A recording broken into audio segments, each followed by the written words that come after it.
Kisah panjang Raja Mandume Yandemufayo, api perlawanan di tanah Ovambo. Awal kehidupan seorang anak leluhur perlawanan. Di ujung selatan Angola, di hamparan padang kering Ovambolan, lahirlah seorang bayi laki-laki yang kemudian dinamai Mandume Yandemufayo. Ia lahir pada tahun 1885, di tengah masa yang penuh pergolakan.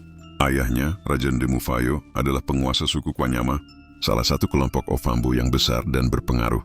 Ibunya dikenal sebagai perempuan bijaksana yang menanamkan nilai-nilai kehormatan dan cinta tanah air sejak dini kepada putranya. Sejak kecil, Mandume sudah mendengar cerita tentang leluhurnya yang berperang melawan penjajah. Ia tumbuh mendengar genang perang, nyanyian rakyat tentang keberanian, dan doa para tetua yang meminta perlindungan leluhur dari serangan bangsa asing. Dalam dirinya tumbuh kesadaran bahwa kelak ia akan menjadi bagian dari kisah besar itu. Didikan seorang pejuang, Mandume tidak hanya dibesarkan sebagai anak bangsawan. Ia dilatih keras oleh para tetua dan panglima perang. Mereka mengajarkannya cara berburu di padang gersang, bagaimana membaca jejak binatang di tanah, dan bagaimana menggunakan tombak maupun busur panah dengan presisi. Namun, yang paling penting adalah ajaran tentang kehormatan. Baginya, seorang pemimpin sejati bukanlah yang duduk di singgasana, melainkan yang berjalan bersama rakyatnya. Mandume tumbuh dengan keyakinan bahwa seorang raja harus menjadi perisai, bukan beban. Ia juga dididik dengan hukum adat Ovambo. Dari kecil ia sudah bisa mengingat pasal-pasal lisan tentang keadilan, hak tanah, dan tata cara musyawarah. Inilah yang kelak membuatnya bukan hanya pejuang di medan perang, tetapi juga seorang raja bijaksana yang disegani. Naik tahta di usia belia saat ayahnya, Raja Yandemufayo, wafat pada tahun 1911, para tetua sepakat menunjuk Mandume yang masih sangat muda sebagai penerus. Usianya baru belasan tahun. Banyak yang ragu, bisakah seorang remaja memimpin di tengah ancaman ganda, Portugis dari utara dan Jerman dari selatan? Tetapi begitu ia naik tahta, keraguan itu segera sirna. Mandume menunjukkan ketegasan luar biasa. Ia menolak menjadi boneka bangsa asing. Saat Portugis mengirim utusan untuk menawarkan perjanjian tunduk, ia menjawab dengan lantang, "Tanah ini bukan milik Portugis, bukan milik Jerman, melainkan milik anak-anak Ovambo. Aku tidak akan menyerahkannya." Rakyatnya bersorak mendengar kata-kata itu. Dalam sekejap, wibawa Mandume melampaui usianya. Reformasi sosial dan hukum. Sebagai raja, ia tidak hanya fokus pada perang. Ia juga membuat aturan-aturan baru untuk melindungi rakyatnya. Beberapa kebijakan pentingnya antara lain: melarang pernikahan paksa, sebuah praktik lama yang sering merugikan perempuan; membatasi poligami berlebihan, agar tidak ada bangsawan yang merampas perempuan seenaknya; melindungi hak rakyat kecil atas tanah, sehingga bangsawan tidak bisa semena-mena mengambil lahan. Rakyat menegakkan hukum adat dengan tegas, meski pelanggar hukum adalah bangsawan sekalipun. Keputusan-keputusan ini membuatnya sangat dihormati. Rakyat Ovambo melihatnya bukan sekadar raja, melainkan pelindung sejati. Menghadapi dua musuh besar, posisi Mandume sangat sulit. Dari utara, Portugis semakin agresif. Dari selatan, Jerman memperluas kekuasaan dari wilayah Namibia. Kedua kekuatan kolonial itu bersenjata modern, dengan senapan dan meriam. Namun Mandume tidak gentar. Ia memimpin pasukan Ovambo dengan strategi gerilya. Mereka menyerang konvoi musuh di malam hari, memutus jalur pasokan, dan menggunakan medan gurun yang keras untuk menjebak lawan. Beberapa kali pasukan Portugis menderita kekalahan memalukan karena direbut logistiknya oleh prajurit Ovambo. Bahkan Jerman, yang terkenal disiplin, dibuat kewalahan menghadapi serangan mendadak Mandume. Dalam sebuah pertemuan dengan para tetua, ia berkata, "Senapan mereka mungkin lebih kuat dari tombak kita, tapi tanah ini berpihak kepada kita. Kita mengenal setiap batu, setiap pohon, setiap jalur air. Inilah kekuatan kita." Tahun-tahun terakhir, pertempuran melawan kolonial.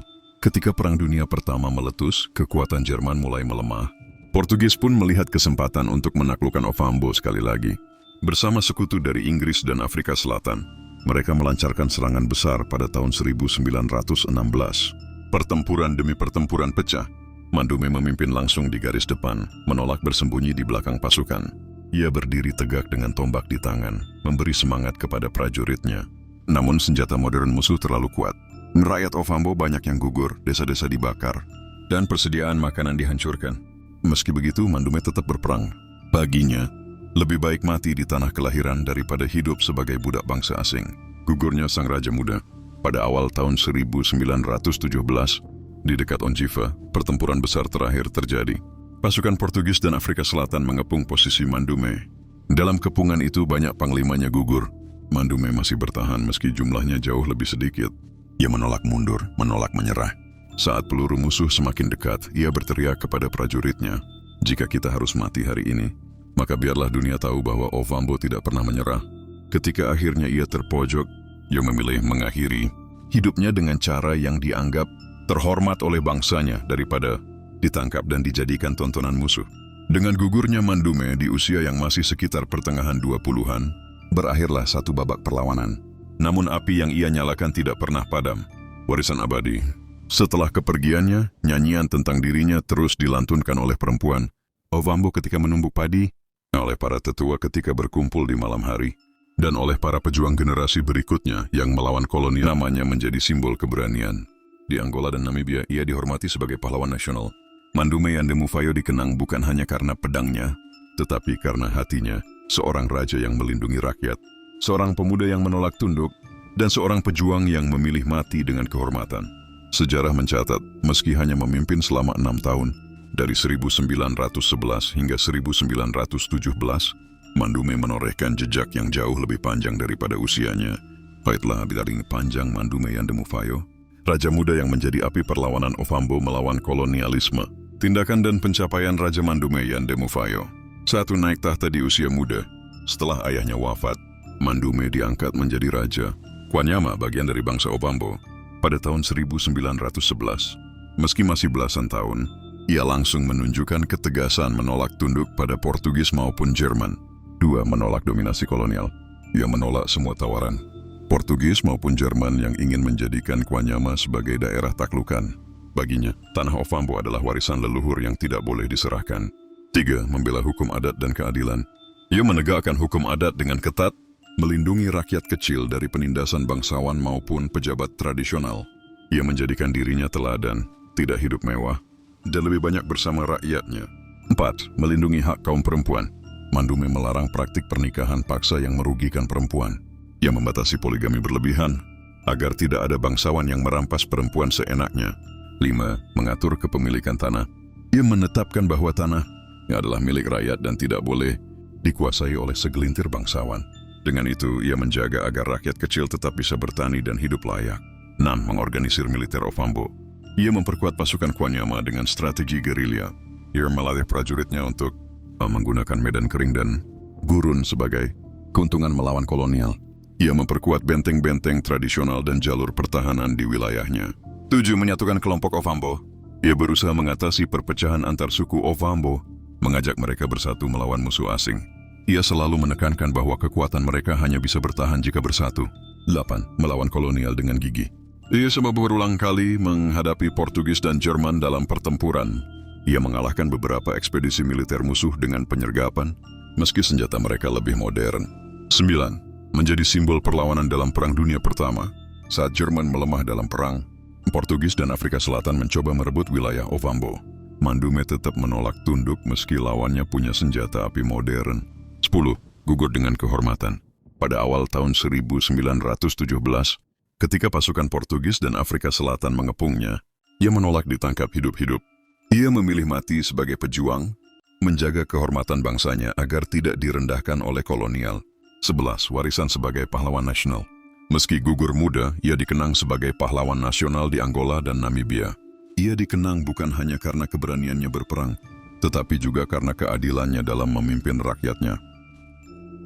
Kolonial ingin agar kita tunduk, tetapi aku katakan, lebih baik satu hari hidup sebagai manusia merdeka daripada 1000 tahun hidup dengan rantai di dua leher.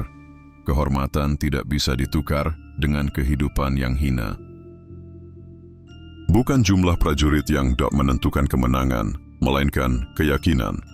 10 orang yang berperang demi tanah air lebih kuat dari 100 orang yang berperang demi emas dan kekuasaan. Seorang raja tidak diukur dari singgasananya, melainkan dari keberaniannya berjalan bersama rakyatnya. Jika rakyatku menderita lapar, aku juga lapar.